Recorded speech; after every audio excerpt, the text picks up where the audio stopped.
प्रिय दर्शकों, हाजिर हूं मैं आज आपको जन्म कुंडली के अंदर केतु का प्रभाव समझाने के लिए। लेकिन प्रिय दर्शकों, अगर आप नए दर्शक हैं, आप केतु के बारे में ज्यादा नहीं जानते, तो आप चैनल को सब्सक्राइब कर सकते हैं और प्लेलिस्ट पे जाके देखेंगे तो आपको एक राहु और केतु के नाम से प्लेलिस्ट मिलेगी। अगर आप वो सभी वीडियोस देख लेंगे तो आप यकीन मानिएगा मेरा, आप राहु और केतु से संबंधित सभी बातों को जान पाएंगे और जान लेंगे बहुत हद तक। वही प्रिय दर्शकों, मैं निरंतर प्रयास कर रहा हूं आपके लिए कुछ ऐसा ज्ञान लेके आऊं ज्योतिष का, जिसे आप जानकर आपकी जिज्ञासा और बढ़ जाए और आपके ज्ञान में वृद्धि हो पाए। उसके लिए मैं निरंतर प्रयास कर रहा हूं, लेकिन उस प्रयास के लिए मुझे आपका साथ चाहिए कि आप थोड़ा बहुत अगर मेरा साथ दे देंगे तो हम बहुत कुछ ज्योतिष के बारे में जान पाएंगे। वो साथ है आपका चैनल को सब्सक्राइब कर लेना। प्रिय दर्शकों, आपके सब्सक्राइबर मात्र से मुझे ज्योतिष आप तक पहुंचाने में और आनंद की अनुभूति होगी कि मैं आप तक पहुंचा पाऊं। वो ज्ञान, वो वेद का नेत्र, वो शास्त्र में लिखी हुई बातें मैं आप तक पहुंचा पाऊं। चलिए प्रिय दर्शकों, हमारा विषय केतु। जन्म कुंडली में केतु, अब जानते हैं कि ये आकस्मिकताओं का कारक ग्रह है। जिस भी जातक या जातिका की कुंडली के अंदर केतु सर्वाधिक बली हो जाएगा, जिस भी कुंडली में ऐसे जातक और जातिका के साथ जीवन में आकस्मिक घटनाएं इस कदर घटेंगी जिसको हम समझ भी नहीं पाएंगे कि उसने सोचा ही नहीं, वो चीज उसके साथ तुरंत हो गई। जो नहीं होनी थी वो भी हो गई और जो सोच रहे थे वो हुई ही नहीं।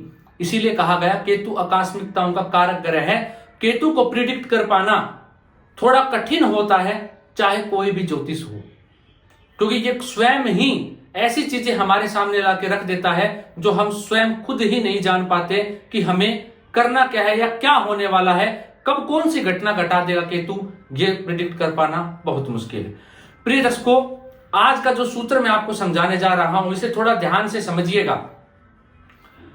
जीवन के अंदर बहुत अच्छी चीजें घटना शुरू हो जाएंगी आपके साथ। आकस्मिक जो घटनाएं घटेंगी अगर केतु मजबूत है, और बहुत चीजें खराब घटना शुरू हो जाएंगी आपके साथ आकस्मिक, अचानक से, सडनली, अगर आपका केतु खराब है।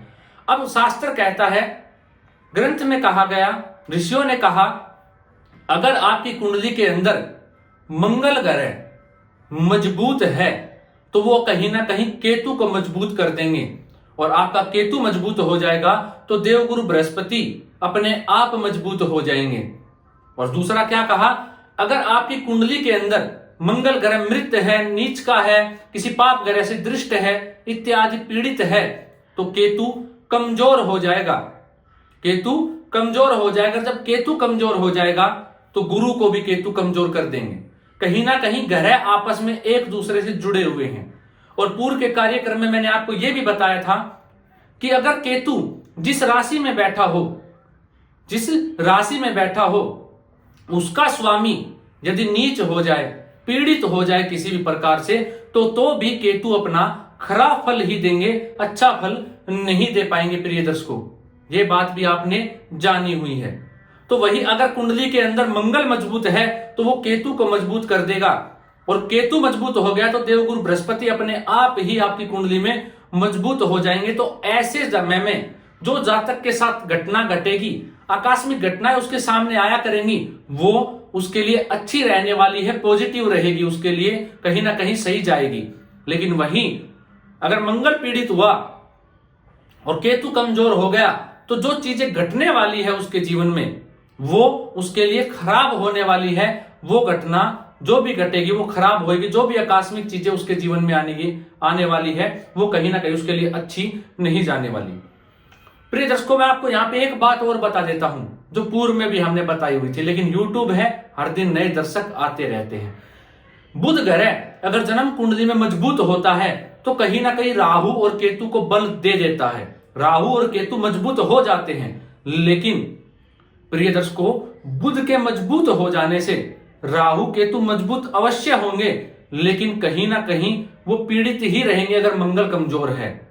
वो सर्वाधिक फल देने में असमर्थवान रहेगा केतु, वो नहीं दे पाएगा। हाँ, बुध के चलते थोड़ा प्रभाव में कमी आ जाएगी, लेकिन अगर मंगल मजबूत है, यहाँ पे मेन है मंगल, अगर मंगल आपकी कुंडली में मजबूत है तो केतु आपको अच्छा फल देने के लिए बाध्य है, आप ये बात समझ लीजिएगा।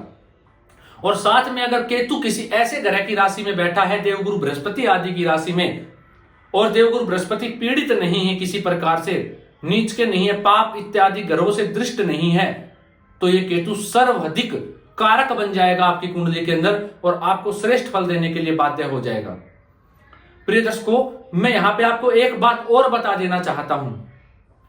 केतु जिस राशि में बैठते हैं, अगर उस ग्रह की महादशा आ जाए, अगर वो कारक है आपकी कुंडली में, वो ग्रह कारक है आपकी कुंडली के अंदर और उसकी महादशा आ जाए और मंगल भी मजबूत है आपकी कुंडली में, जैसे मैंने बताया केतु मजबूत है आपकी कुंडली में, तो आप यकीन मानिएगा वो महादशा ही आपके जीवन को पलटने वाली होगी। उस महादशा के दौरान ही वो चीजें आपके साथ घटित होंगी जो आपने कभी सोची भी नहीं होगी। आप एकदम से जमीन से आसमान तक पहुंचा देगी वही महादशा आपको, आप यकीन मानिएगा। प्रिय दर्शकों, आजमा के देख लीजिएगा इस सूत्र को जो मैं आपको बताया है। तो अगर आपकी कुंडली में मंगल मजबूत है तो केतु श्रेष्ठ फल देंगे, ये बात आप नोट कर लीजिए। अगर आपकी कुंडली में केतु खराब फल दे रहे हैं तो आप रोजाना चंदन और केसर का तिलक अपने माथे पर जरूर लगाएं। गणेश जी की आराधना करना शुरू कर दीजिए। गणेश जी के बुधवार के दिन गणेश जी के मंदिर में जाके गणेश जी के दर्शन कीजिए, गणेश भगवान के, तो भी केतु आपका श्रेष्ठ फल देना शुरू कर देगा।